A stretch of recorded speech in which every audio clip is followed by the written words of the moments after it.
Desde el auditorio de la Iglesia Casa de Paz, presentamos Una Palabra al Corazón. Hoy, el pastor Jesús Armando Herrera nos comparte el tema La autoridad del Hijo de Dios. Bienvenidos. Amén. ¿Cuántos saben que Dios es bueno? Amén. Vamos a orar. ¿Por qué no cierra sus ojos donde usted está, por favor? Y le decimos gracias, Padre, por esta mañana, por este día hermoso, por este tiempo de alabanza, de adoración que nos permites tener. Te pedimos, Señor, que nos sigas hablando por tu palabra. Que tu palabra nos desafíe, que tu palabra nos exhorte, que tu palabra nos aliente, que tu palabra nos instruya el camino, Señor. Que ella instruya el camino que tienes para nosotros, pero sobre todo, que cada vida y que cada corazón, Señor, estén dispuestas para lo que tú quieres hablar hoy. Donde tu palabra y tu presencia se hacen real en la vida de cada hombre, en Cristo Jesús. Amén y amén.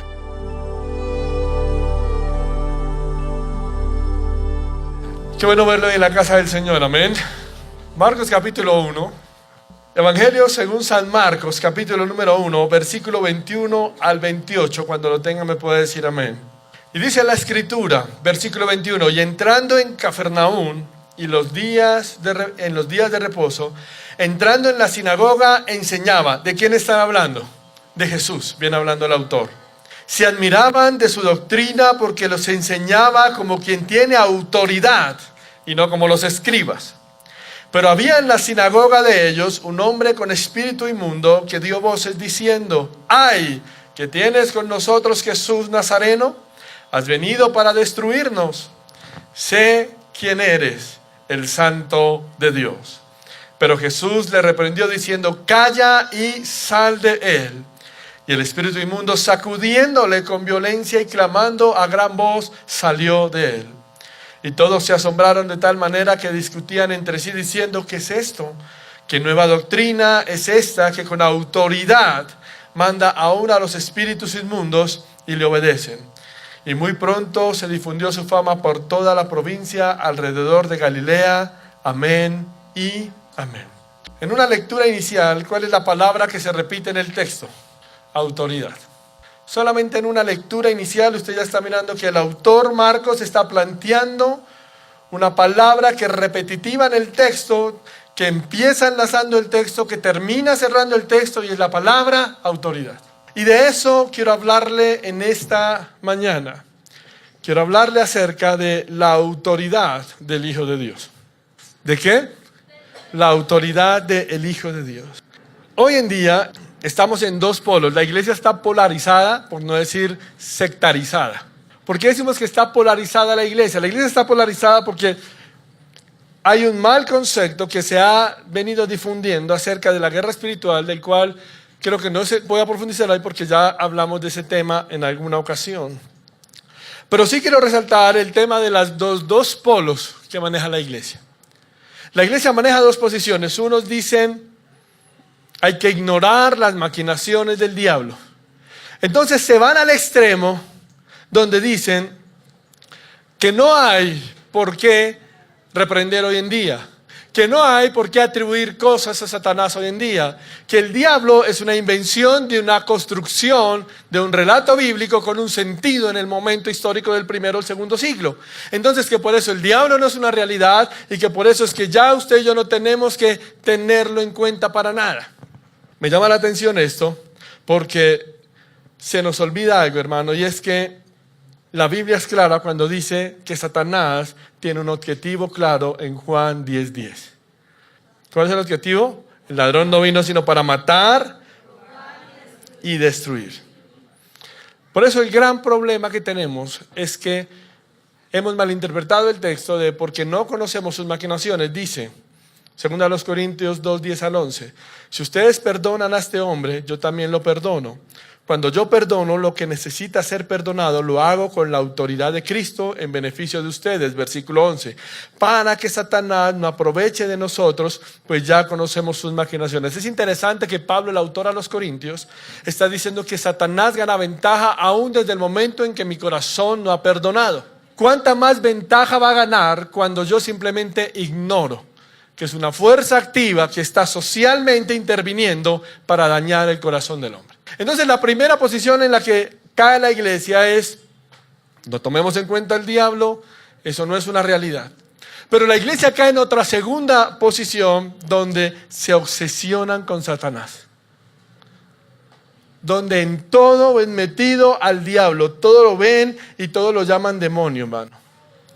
Entonces se van a extremos de los que ya hemos hablado aquí, donde vemos gente que grita al aire, gente que hace ciertas prácticas corporales pensando que esto va a generarles mayor autoridad. En todo es un demonio, entonces empiezan a llamar demonios a cosas que no son. La pornografía es un demonio, la drogadicción es un demonio. Sí, entonces hay gente que ha dicho espíritu de... Y en estos días me parecía interesante ese concepto.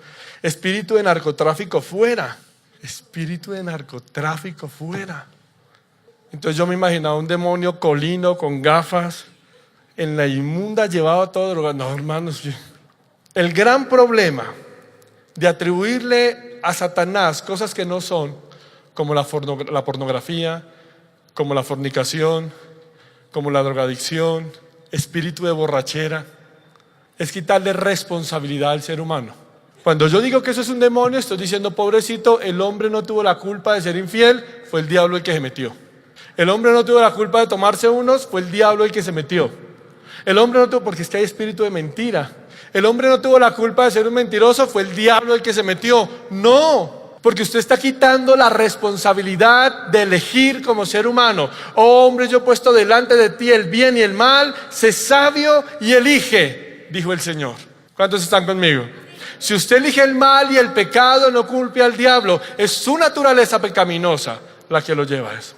Ayer estábamos almorzando con alguien que estamos encaminando y estábamos almorzando y me causó curiosidad la pregunta a mi esposa. Estábamos almorzando, casi le atora el pollo a este muchacho. Mi esposa le dice: fulanito de tal, ya que estamos en confianza, dinos una cosa. ¿Cuándo vas a nacer de nuevo para que dejes de estar descarriado? El muchacho me miró y tragó pollo como... Yo le dije: yo se lo iba a decir más delicado, pero mi esposa se la soltó de una. Porque no es el diablo el que lo descarría en diciembre, no es el diablo el que lo descarría en enero, no es el diablo el que lo descarría en febrero. Es su decisión la que lo lleva a apartarse del Señor. ¿Me estoy dando a entender?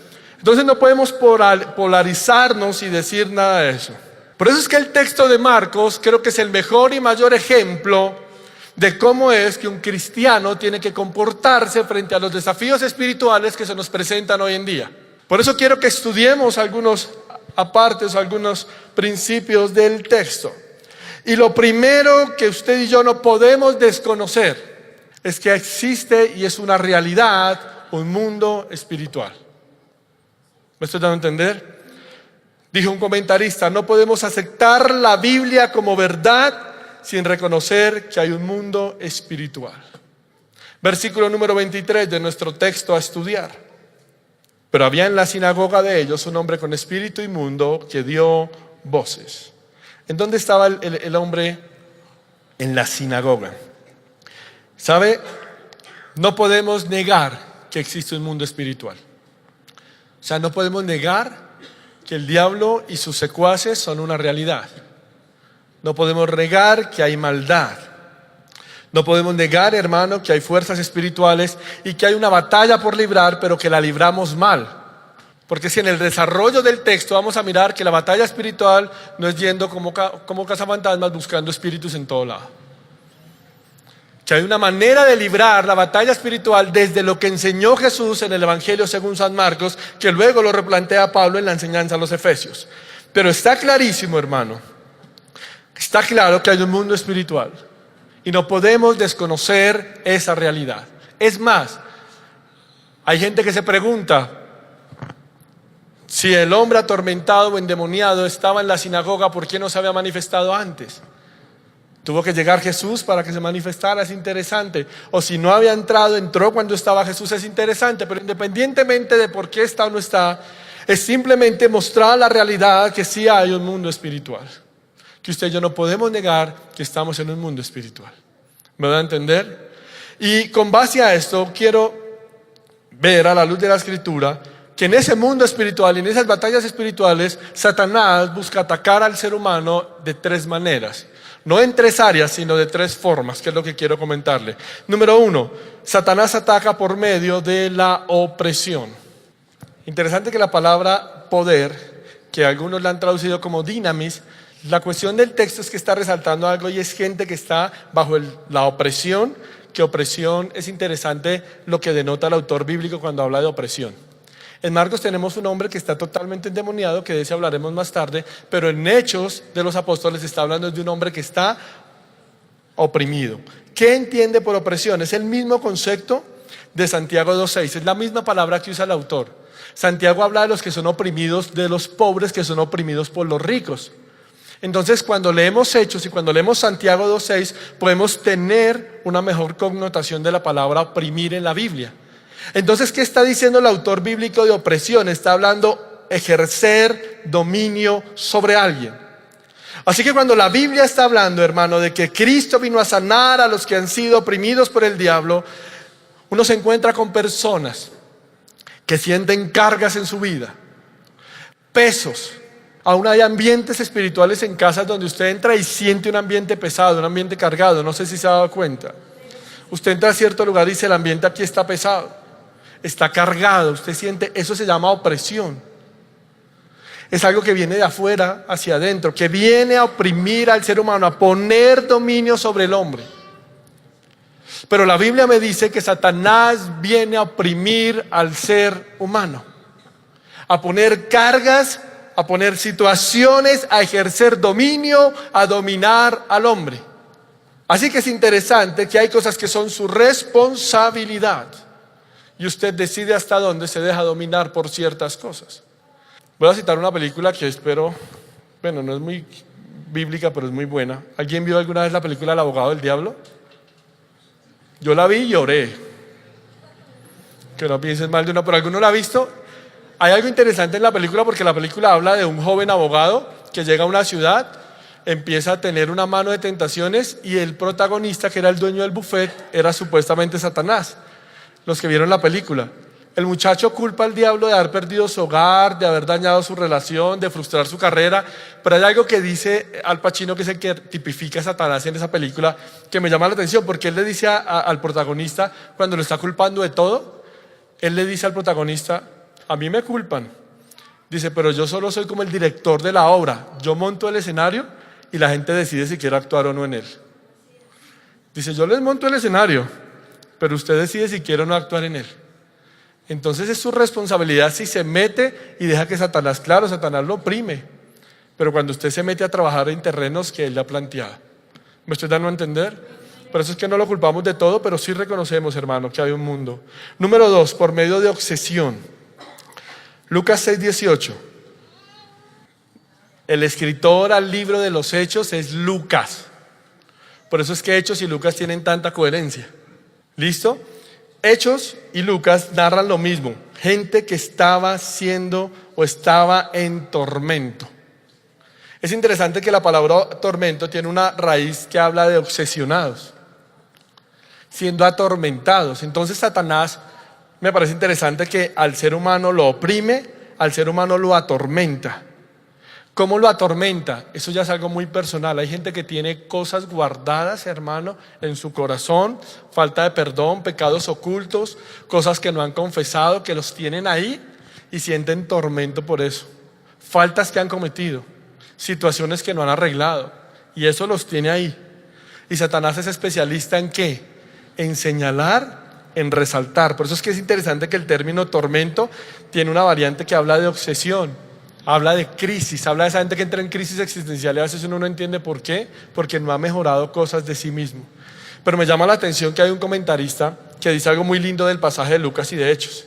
Dice además, cabe tener presente que para el corazón tierno y amoroso de Jesús, la gente no eran simples casos. Cada ser humano era objeto de un tratamiento especial, el adecuado para él y solamente para él. El corazón compasivo del Salvador entró en las circunstancias de cada persona en forma completa. ¿Qué quiere decir esto?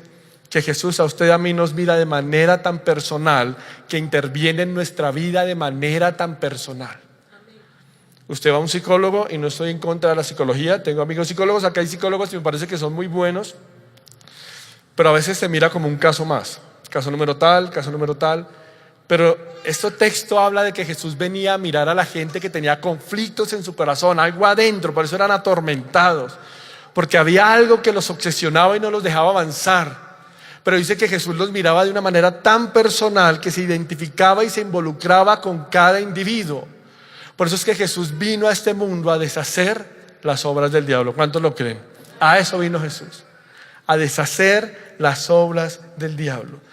Algunos comentaristas, hablando de estos textos, dicen que no es nada externo, sino es algo que ya surge de la mente del hombre, que es muy adentro del ser humano, que es la manera como Satanás atormenta a la persona.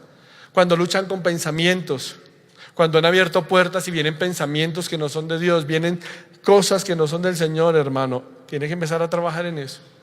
Tiene que empezar a buscar al Señor. La única manera de librarse de esto no es que usted ponga a alguien y ore por usted dé 3 revuelcos y se pare normal. Porque la única manera de hacer esto es cuando usted viene a Cristo y empieza a buscar dependencia, comunión y hacer de Jesús realmente el Señor de todas las áreas de su vida. Si Jesús no es el Señor de todas las áreas de su vida, entonces no es el Señor, es un invitado nomás. ¿Me estoy dando a entender? Y por último, que es el texto de Marcos, Satanás ataca, hermano, por medio de opresión, por medio de obsesión, que son las figuras de la Biblia, pero hay una que es por medio de la posesión. Marcos 1:32, que es nuestro pasaje a estudiar. Y es interesante que el autor, usted lee Marcos 1:32, se lo quiero leer. Marcos capítulo 1, versículo 32. Yo se lo voy a leer para que usted, para llegar a lo que quiero llegar. Cuando llegó la noche, luego que el sol se le puso, le trajeron todos los que tenían enfermedades y los endemoniados. Mire la distinción que hace la Biblia. ¿Trajeron a quiénes? Los enfermos. ¿Y a quiénes? Mire a la persona que tiene a su lado y dígale, la enfermedad no es un demonio. Porque es que hay gente que no puede ir a nadie enfermo porque está endemoniado. Hay espíritu de gripa. Mire usted, en cierta ocasión en una iglesia al norte se paró un hombre a predicar, por eso es tanta responsabilidad pararse a predicar. Y empezó a decir, pasen los enfermos y los endemoniados. Entonces había una fila grandísima y había un señor, y el señor estaba enfermo del colon. Entonces el predicador le dice, ¿usted qué tiene? El señor le dice, estoy malo del colon. Y el hombre era una iglesia grande, y usted sabe que entre más grande a veces, o entre mayor el auditorio, más el espectáculo. Entonces el hombre se levanta y dice, espíritu de colon, deja libre a este hombre. El colon se fue y el hombre no obtuvo cómo hacer digestión. El colon es esa parte del ser humano que va acompañada al intestino, ¿cierto? Espíritu de colon fuera. Era un problema de salud. Es más, ni siquiera era espiritual. Coma fibra. Regule su sistema digestivo. O sea, la Biblia es clara cuando dice las enfermedades no son demonios, no son espíritus. Eso es antibíblico. El que lo ha querido enseñar no tiene un fundamento bíblico para eso. ¿Me estoy dando a entender? Pero sí habla que hay endemoniados. ¿Y qué es un endemoniado? Es interesante, y quiero volver a leer el texto 32. Cuando llegó la noche, luego que el sol se puso, le trajeron todos los que tenían enfermedades y a los endemoniados. En el griego, las preposiciones tienen una función especial, y es que son o ligan la oración o abren. Hay unas que son pertenentes o hablan de pertenencia. Aquí hay una preposición que es la preposición ek con o a. ¿De qué está dando a entender cuando dice a los endemoniados?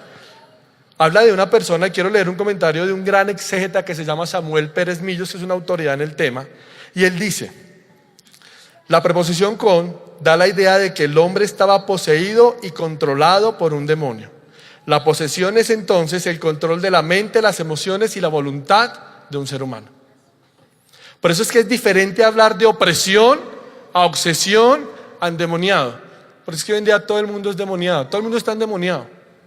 A la luz de la Biblia, Satanás, cuando quiere o cuando ataca al ser humano y una persona está endemoniada, la posesión demoníaca es el control de la mente, las emociones y la voluntad de un hombre. Por eso es que un cristiano no puede estar endemoniado, porque la posesión es el control de la mente, las emociones y la voluntad. ¿Me estoy dando a entender? Un cristiano puede tener obsesión, opresión, hasta tormento, pero nunca posesión. Por eso es que me llama la atención cuando esta semana hablaba con alguien y me decía: pastor, es que estamos buscando a X predicador, porque es que todos los líderes están endemoniados y necesitamos que vaya a hacerles liberación. Yo le dije: comenzando por usted, mijo, porque necesitamos sacar el espíritu del analfabeta bíblico. Sí, porque hay espíritu para todo, metamos un espíritu de analfabetismo bíblico. Y lo ponemos en canción: espíritu de analfabetismo fuera, usted dice. Pero aquí voy con esto, que entonces no todo, la gente tiene problemas emocionales, la gente tiene problemas sentimentales, y el diablo aprovecha eso para oprimir y para generar tormento. Pero eso es, hermano, ir a buscar el rostro del Señor, eso es ir a la presencia del Señor. Pero una persona endemoniada es una persona que no tiene control de su voluntad, de sus emociones ni de su mente. ¿Me estoy dando a entender? Y el día que usted ve a una persona endemoniada, yo las he visto y es una persona totalmente fuera de sus cabales. ¿Sí estoy siendo claro hasta allí? ¿Vamos bien hasta ahí? Por eso, si usted está enfermo, como yo estoy enfermo, sintámonos libres que no estamos endemoniados. Amén. La posesión es cuando un espíritu inmundo ocupa el corazón del hombre.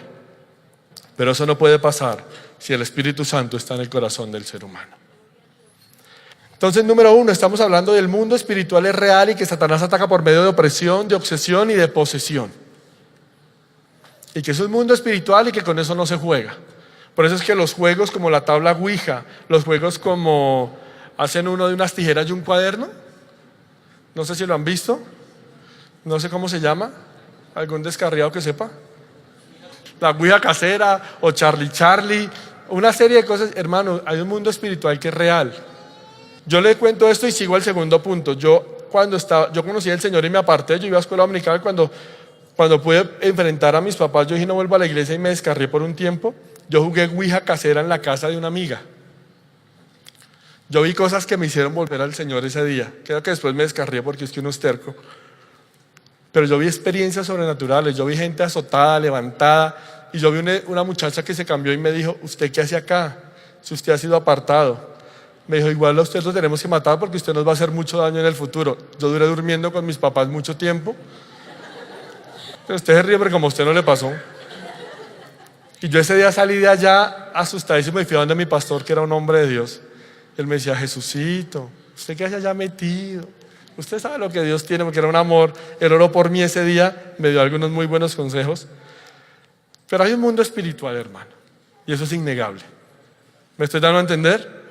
Pero número 2, el texto ahora nos habla de la autoridad de Jesús. ¿La autoridad de quién?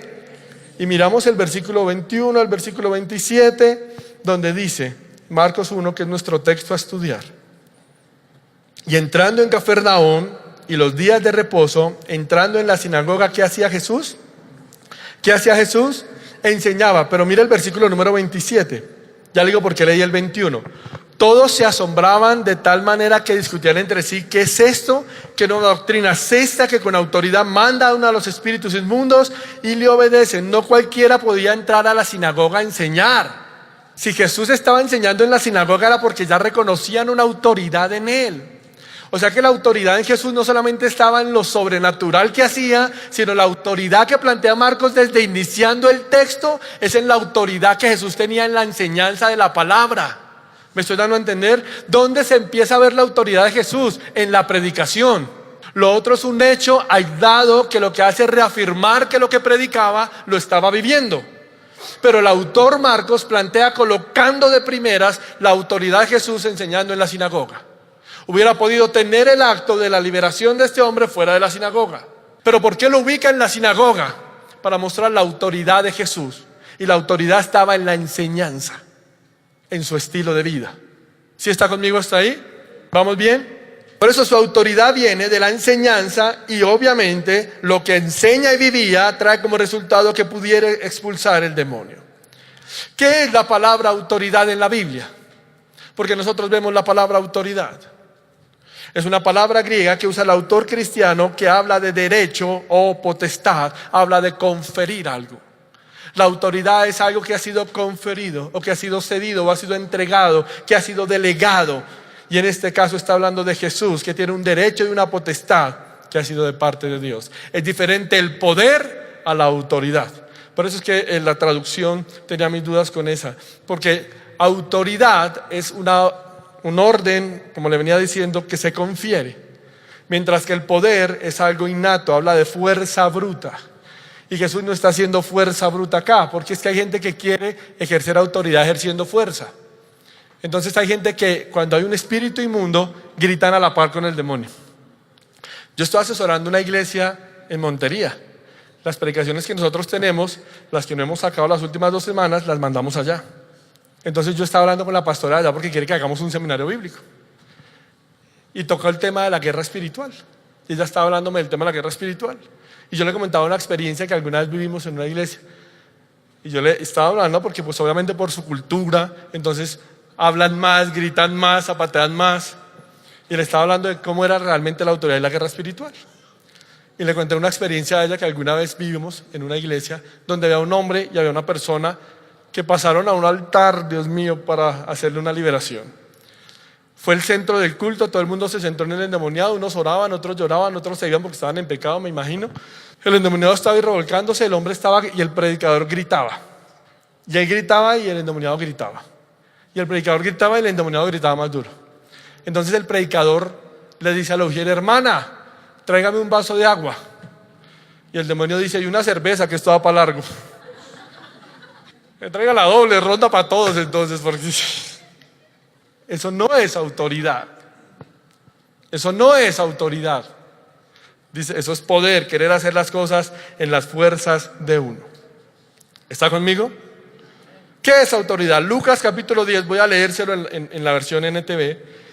Lucas 10, 19 al 20 dice: miren, les he dado potestad, que es la misma palabra eusoxia que usa Marcos, que es autoridad. Miren, les he dado potestad o autoridad sobre todos los poderes del enemigo. Pueden caminar entre serpientes y escorpiones y aplastarlos. Nada les hará daño. Pero no se alegren, mire la prerrogativa del texto, pero no se alegren de que los espíritus malignos les obedezcan. Alégrense de que sus nombres estén escritos en el cielo. ¿Qué es más importante? ¿Echar fuera un demonio o entrar al cielo? Y el texto está diciendo, les di autoridad. Cuando habla de potestad, que es la palabra griega eusoxia. Les di autoridad, les di potestad. O sea que usted y yo tenemos una autoridad sobre el mundo espiritual. ¿Cuánto lo creen? La tenemos. Pero a veces la ejercemos mal. Y es lo que quiero seguir mirando alrededor o mirando el texto. ¿Dónde está la autoridad de Jesús? Y de la misma manera que Satanás reconoce la autoridad de Jesús, tiene que reconocerla en un hijo y en una hija de Dios. El versículo 24 de Lucas capítulo 1, que es donde estamos, dice lo siguiente. ¿Está conmigo? Lucas 1:24, diciendo: ¿qué tienes con nosotros, Jesús Nazareno? ¿Has venido para destruirnos? Sé quién eres, el Santo de Dios. Es interesante la manera como Jesús ejerce su autoridad. ¿Qué es lo primero que hacen los demonios? Número 1, los demonios reconocen la autoridad y el carácter divino de Jesús. ¿Qué es lo que le dicen? Eres el Santo de Dios. Interesante que cuando le dice tú eres Jesús el Nazareno, no es despectivamente, sino algunos comentaristas o todos los estudiosos llegan a la conclusión que el Espíritu estaba hablando de la promesa de Miqueas, de que de allí iban a hacer algo que iba a aplastar o que iba a ser la redención. Pero para no entrar en estos detalles, el texto solo nos arroja: eres el Santo de Dios. Ellos reconocieron su autoridad por el carácter divino. Satanás va a reconocer su autoridad no porque grite, porque zapatee, porque ate, porque ligue, porque endose, sino es por el carácter de Dios en su vida. Por el carácter de Dios en su vida. Es la manera como usted lo va a hacer. Número 2, mire, los demonios tienen rechazo a Jesús. Le dicen: ¿qué tienes con nosotros? Una traducción literal del texto sería: ¿por qué nos molestas? No tenemos nada en común. O sea que los demonios no solamente reconocen la autoridad y el carácter divino, sino que tienen rechazo a Jesús, a todo lo santo, a todo lo divino. Número 3, le temen. ¿Has venido a destruirnos? ¿Has venido a qué? ¿A destruirnos? Mire que es solo lo que dice. Pero a mí me parece que el centro, el clímax de la autoridad, porque el Satanás está reconociendo quién era, está en el versículo 25. Que dice, pero Jesús le reprendió diciéndole, cállate y sal de él. ¿Cállate y qué? Yo ya hace mucho tiempo iba en un carro, iba en un taxi y el señor asistía a X iglesia. Y estaban transmitiendo, y esto es real lo que le voy a decir, no, estaban transmitiendo una liberación vía telefónica por los canales de radio. Entonces yo estaba escuchando y lo primero que hacía el predicador era decir, empezó a hablar con el Espíritu. ¿Cómo te llamas? ¿Por qué entraste? ¿Cuánto llevas acá? ¿Quién te dejó entrar? Y yo decía, o sea, lo único que le faltó que le dijera, dame su número y nos vemos a las 6 en otro lugar, porque está como muy bueno esto. La Biblia decía eso en ningún lado. Después de hacer toda esta, y perdóneme la palabra porque no está en la Biblia, payasada, termina diciendo que porque el Espíritu entró y le dañó la lavadora de la casa. Entonces el predicador iba a orar para reprender el espíritu de daño de lavadora. Y yo decía, después de una charla como de 10 minutos con el demonio, porque yo venía escuchándola en carro, en el taxi que me llevaba. Pero mire lo que dice, los demonios obedecen a la autoridad del Señor. Jesús no se puso a hablar con el espíritu. Jesús, ¿qué le dice? Calla y sal. ¿Qué le dice Jesús? Calla y sal. Imagínense que calla es un verbo, ¿sí? Que griego traduce amordazar. Y era la palabra que usaban para ponerle bozal a los perros. O sea que Jesús, con la autoridad del Hijo de Dios, y me encanta esto, se trata de una reprensión con autoridad irresistible. Por eso es que no hay un diálogo, porque Jesús usa una autoridad como Hijo de Dios. Calla y sal. Te pongo un bozal y sales. No tienes nada que decir, porque es que no vinimos a hablar. ¿Me estoy dando a entender? Por eso es que la palabra ahí, cuando le dice callar, que es amordazar, que es la palabra griega que usa, pero era la palabra que usaba en el contexto de colocar un bozal, le está diciendo no tenemos nada de qué hablar. O sea, tú y yo no tenemos nada que hablar porque no tenemos nada en común. Eso es lo que está hablando Jesús. Por eso el día que usted se le presente y tenga que hacer una liberación, en vez de llamar al pastor, usted tiene la autoridad y no se ponga a hablar con el Espíritu. Calla y sal. Porque Satanás debe reconocer su autoridad como Hijo de Dios. No sé si me estoy a entender. Y me llama muchísimo la atención el versículo 26. Y el espíritu inmundo, sacudiéndole con violencia y clamando a gran voz, salió de él. Mira a la persona que tiene a su lado y dígale, Satanás no va a abandonar a nadie sin dar la pelea. Satanás no va a abandonar a nadie sin dar la pelea, pero el texto nos enseña el poder de Cristo ejercido correctamente. El poder de Cristo ejercido correctamente. Hermano, Satanás no va a soltar a nadie sin dar la pelea. Por eso se está orando por su familia, por sus hijos, por su esposo, por su esposa, por su vecino, por su vecina, por la iglesia, por lo que usted esté orando, donde usted sienta que el enemigo tiene algo que ver. Satanás no se va a ir tan fácil. Por eso hay que pagar el precio en oración. ¿Cuántos dicen amén? Hay que pagar el precio de rodillas. Así es como hay que pagarlo, buscando el rostro del Señor. Por eso quiero cerrar, y voy a tomarme unos minutos para cerrar con el último aspecto que quiero tocar. Tercer punto, entonces, la autoridad del creyente. Hay un mundo espiritual, hay unos ítems o unas categorías de la autoridad de Jesús para hablar de la autoridad del creyente. Sabiendo que la autoridad, Lucas dice, nos ha sido entregada. Pero que no es la autoridad, hermano, de echar solos, sino de que nuestros nombres estén en el cielo o escritos allí. Santiago capítulo 4, versículo 7 dice, someteos a Dios, resistid al diablo y huirá de vosotros. ¿Cuántos han leído este pasaje? Someteos pues a Dios, resistir al diablo y huirá de vosotros. Estoy en Santiago 4, 7. Es interesante que la palabra someteos y resistir son palabras que se usan en un contexto militar. Someteos y resistir, entonces está hablando en un contexto ¿qué? De milicia, militar. La palabra someteos, que es la palabra hupotazo, es una palabra que es una palabra compuesta. Al descomponer la palabra someteos, me parece interesante la traducción. Hupo, colocar, y tazo, debajo. Así que someteos está hablando colocarse debajo en un contexto militar, porque la palabra se usaba en milicia. Colocarse debajo, una acción voluntaria de colocarse uno mismo bajo la autoridad de otro superior, mostrando respeto y obediencia. Entonces, cuando la Biblia está diciendo someteos, lo que la Biblia está diciendo es sujétese a la autoridad de Dios, a la autoridad de alguien que es superior a usted. Porque es que el diablo no va a huir por cuanto usted grite, por cuanto usted zapatee, por cuanto usted dé gritos.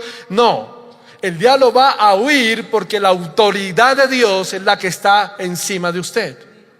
¿Me voy a entender? Por eso es que se somete a Dios, a uno que es superior a usted, y resistir. La palabra hitemis, que traduce en contra de y pararse firme. Es interesante, porque mire lo que está hablando. Usted se somete a Dios, que es superior a usted, y hitemis, que es resistir, dice párese firme. Y la idea del traductor era atrincherarse. Era el término que usaban en las legiones romanas para que la gente se atrincherara. No para que fuera una confrontación directa, sino para atrincherarse. ¿Por qué puede pararse firme o tomar una posición de defensa? Porque el que está superior es el que está peleando por usted. Por eso es que usted y yo no estamos llamados a andar buscando diablos en todo lado y decirles que vengo aquí para que tiemble el infierno. Usted y yo estamos llamados a someternos a Dios, que Dios pelea por nosotros, y a resistir las acechanzas del enemigo. No sé si me estoy dando a entender. Dice Hendricks que la metáfora usada por Santiago presenta al creyente primeramente sometido a la autoridad de Dios y luego resistiendo al enemigo. Es decir, al diablo. Aquí tenemos una clara descripción de la guerra santa. ¿Cómo es la guerra santa? Se somete a Dios y se para firme, que Dios pelea por usted. Eso es. Entonces, someterse a la autoridad. Entonces, pastor, ¿es no hacer nada? No. Se supone que si usted está sometido a Dios, usted está buscando a Dios, usted está metido con Dios y usted está haciendo lo que Dios lo ha llamado a hacer. Es meterse en la presencia de Dios, es buscar el rostro del Señor, es pagar el precio, ayunando, orando, estudiando la palabra. Porque es que Dios se encarga de lo demás. ¿Me estoy dando a entender? Por eso me encanta lo que dice Hendricks, que es la representación. Primera de Pedro 5, 6 al 9. Quiero leérselo. Así que humíllense ante el gran poder de Dios y a su debido tiempo Él los levantará con honor. Pongan todas sus preocupaciones y ansiedades en las manos de Dios, porque Él cuida de nosotros. Estén alerta, cuídense de su gran enemigo el diablo, porque anda al acecho como un león rugiente buscando a quien devorar. Manténganse firmes. La misma palabra de Efesios 6:13, resistid, es la misma que usa ahora Pedro aquí. Manténganse firmes contra él y sean fuertes en su fe. Manténganse firmes. ¿Por qué se puede mantener firme? ¿Por qué puede resistir? Porque usted se ha sometido al Dios eterno. Y quiero terminar pidiéndole que se coloque en pie y leyendo algo de un gran comentarista que se llama Heibert. Colóquese sobre sus pies, por favor. Quiero leerle algo que me llama poderosamente la atención. Dice en un comentario de la Escritura: la huida de Satanás, escuche esto, la huida de Satanás es el resultado de resistirlo. Satanás se va no porque usted lo salga a confrontar. Satanás se va es porque usted lo resistió. ¿Sigue la diferencia de conceptos? Usted lo resiste y se va porque se desgasta. ¿Y por qué se desgasta? Porque está chocando contra Dios. Por eso es que Heibert dice: una actitud de indecisión y de duda cuando uno se enfrenta con el diablo hace que éste aparezca valiente y agresivo en sus ataques. Pero si le confronta con voluntad resoluta y con firme confianza en las promesas de Dios, lo desenmascara como cobarde. La victoria de nuestro Señor sobre el diablo, alcanzando su cúspide en la cruz, dejó a Satanás como un enemigo derrotado, cuando se le confronta con toda la armadura de Dios y con la espada del Espíritu. El diablo reconoce su derrota en su huida abrupta. No puede llevar a alguien a pecar sin el consentimiento de la voluntad de esa persona. Mientras la voluntad de la persona esté sujeta al control y a la guía del Espíritu Santo, puede mantenerse victorioso contra todas las artimañas seductoras del diablo.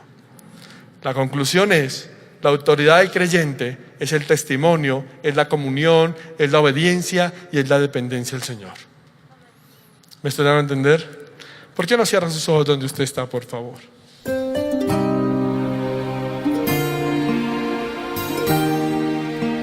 Si desea más información, escríbanos al correo iglesiacasadepaz@gmail.com. Conoce más de nosotros en nuestro fanpage de Facebook, Casa de Paz, Iglesia Cristiana. Iglesia Casa de Paz. Más que una iglesia, una familia.